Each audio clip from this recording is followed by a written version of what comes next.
This week I've got Glass, which is apparently the third in this M. Night Shyamalan trilogy that we didn't realize was going to be a trilogy that has been years in the making, and I am going to absolutely admit that I kind of vaguely, I think, saw Unbreakable once, and I didn't bother to see Split because it looked kind of scary and bad, and I'm not a huge M. Night Shyamalan fan, so not sure why I saw this movie, but I felt obligated to see it anyway, potentially to save you from seeing it, because this was a hot mess.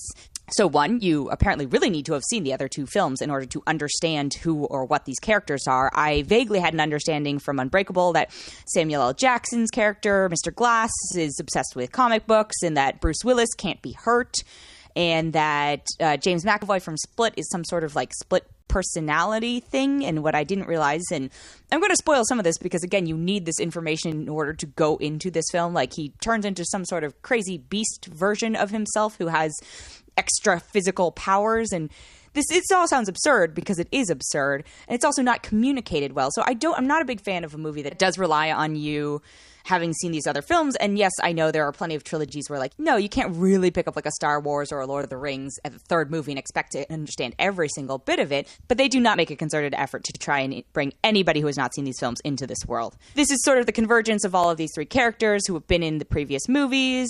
We see some from other characters. I'm assuming that Sarah Paulson's character is new to this film. I'm not sure if she was in the other ones, but she plays this sort of doctor or psychologist or something who is trying to convince all these characters that they don't have superhero or super heroic or super villainous abilities, and that they are just all in their own heads. And I gotta say, if you want to spend 2 hours watching characters basically mansplain comic book and superhero tropes to you, Glass is the movie for you. If you're not particularly interested in that, you can go ahead and skip this one. There are some lines of dialogue and some moments that are so expositionally based, and yes, I get that that is something that you kind of do in comic books, but again, that's because you're reading them. I just had to go, how stupid does M. Night Shyamalan think his audience is? But you cannot escape the world of superheroes or comic books these days. You know, it's 2019. I don't even know how many comic book movies or superhero movies have come out in the last decade, but it's a lot of them. So the fact that you are not trusting your audience to have a base knowledge of like, yes, okay, we get it, like villains do this and this and that,